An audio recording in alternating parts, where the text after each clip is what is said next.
মহোদয় আপুনি নিজে আহি পেলাই তদন্ত কৰক। আমি এইখিনিৰ বাসিন্দাৰ, আমি এই অসমৰ বাসিন্দাৰ। আপুনি তদন্ত কৰি পেলাই আমাক যিকোনো এটা সংস্থা দিয়ক, নহ'লে আপুনি গুলিয়াই মাৰক। আমাৰ আৰু কোনো যাবলৈ উপায় নাই। লখিমপুৰ জিলাৰ পাব সংৰক্ষিত বনাঞ্চল, মানে আমি যাক পাব ৰিজাৰ্ভ বুলি গম পাওঁ, ইয়াত 3 বছৰমান আগত 2022 চনতে ইয়াত উচ্ছেদ হৈছিলে আৰু সেই মানুহখিনিক লখিমপুৰ জিলা প্ৰশাসন তথা অসম চৰকাৰে এটা নিৰ্দিষ্ট ঠাই বাছি দিছিলে ইয়াত শিবিৰ কৰি থাকিবৰ কাৰণে। বৰ্তমান সময়ত আকৌ সেই মানুহখিনিকে অবৈধ দখলকাৰী হিচাপে জাননী প্ৰেৰণ কৰা হৈছে এই শিবিৰত থকা মানুহখিনিক যে এইখিনি উচ্ছেদ কৰা হ'ব, খালী কৰিব লাগে 15 দিনৰ ভিতৰত। কেনেকুৱা 43 ঘৰ মানুহ আছে ইয়াত। এই মানুহখিনিক অবৈধভাৱে দখল কৰিছে বুলি ইতিমধ্যে জাননী প্ৰেৰণ কৰিছে।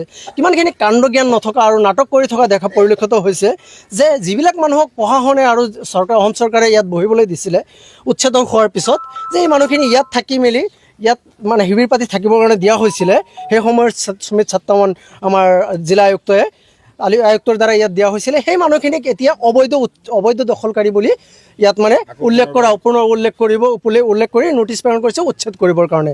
যি চৰকাৰে ইয়াত বহাইছিলে, এইটো DFOৰ ফালৰ পৰা কৰা হৈছে, লখিমপুৰ হেড অফিচৰ DFOৰ ফালৰ পৰা কৰা হৈছে। ইয়াত স্পষ্টকৈ উল্লেখ কৰিছে অবৈধভাৱে দখল কৰিছে বুলি। ইয়াত অসম চৰকাৰ আৰু জিলা প্ৰশাসনে মানে ইয়াত ঠাই বাছি দি পেলাই ইয়াত শিবিৰ পাতি থাকিবলৈ কাৰণে দিয়া হৈছিলে। এই মানুহখিনি 200 ঘৰৰ ওপৰত মানুহ আছিলে, তাৰ পৰা 43 ঘৰ মানুহ ইয়াত বহিবলৈ দিয়া হৈছিলে, যিখিনি লেণ্ডলেছ আছিলে।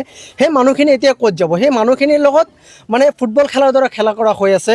যিবিলাক মানুহ আজি 3 বছৰ আগৰ পৰাই ইয়াত শিবিৰ পাতি থাকিব দিয়া হৈছিলে, সেই মানুহখিনিক এতিয়া উচ্ছেদ কৰিবৰ কাৰণে আকৌ যি ষড়যন্ত্ৰ মুছলমান মানুহৰ নামত যি ষড়যন্ত্ৰ কৰা হৈ আছে এই বিজেপি গভৰ্ণমেণ্টৰ দ্বাৰা শোষণ কৰা হৈছে, এই মানুহখিনি অন্ন বস্ত্ৰ বাসস্থানৰ যি অধিকাৰ আছে ইয়াৰ পৰা বঞ্চিত কৰা হৈছে। এই মানুহখিনিক অনতিপলমে অসম চৰকাৰে বেলেগ স্থানত স্থানান্তৰ কৰি পেলাই ইয়াৰ পৰা যদি উচ্ছেদ কৰিব লাগে, অন্য স্থানত মাটি দি পেলাই তাত বসবাস কৰিবৰ কাৰণে উপযুক্ত মাটি দিয়াৰ কাৰণে আমি দাবী জনাইছোঁ অঞ্চলৰ ফালৰ পৰা। মুখ্যমন্ত্ৰীয়ে কৈ আছে যে উচ্ছেদ কৰা লোকসকল আচলতে ভূমি প্ৰদান কৰি আছে, এই ক্ষেত্ৰত কি ক'ব? ইয়াততো তেনেকুৱা দেখা নাই। হয়, মুখ্যমন্ত্ৰী সাহেবে যদিও কৈ আছে যে উচ্ছেদ কৰা মানুহক ভূমি প্ৰদান কৰা হ'ব বা হৈ আছে, কিন্তু ইয়াতো আমাক কৈছিলে 3 বছৰ আগত যে ভূমি প্ৰদান কৰা হ'ব, আৰু সেইমতে আমাৰ DC আৰু চাৰ্কুল অফিচাৰসকলে বিভিন্ন ঠাইত মাটি দেখিছিলে এই মানুহখিনিক শ্বিফ্ট কৰিবৰ কাৰণে আৰু ভূমি দিয়াৰ কাৰণে।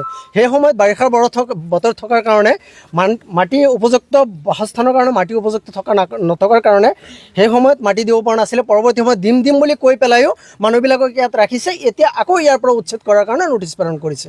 এইটো এটা ঘৃণনীয় আৰু নিন্দনীয় কাম। এইটো অসম চৰকাৰে এটা ৰাজনৈতিক ষড়যন্ত্ৰ, মানে 2026ৰ ৰাজনীতি পাৰ কৰিবৰ কাৰণে খালি যি টি ঠাইত মুছলমান মানুহ দেখিলেই অবৈধভাৱে সোমাইছে বুলি, অবৈধ দখলকাৰী বুলি নানান ধৰণৰ মন্তব্য কৰি পেলাই এটা ৰাজনৈতিক সেন্সেশ্যন ক্ৰিয়েট কৰাৰ চেষ্টা কৰি আছে।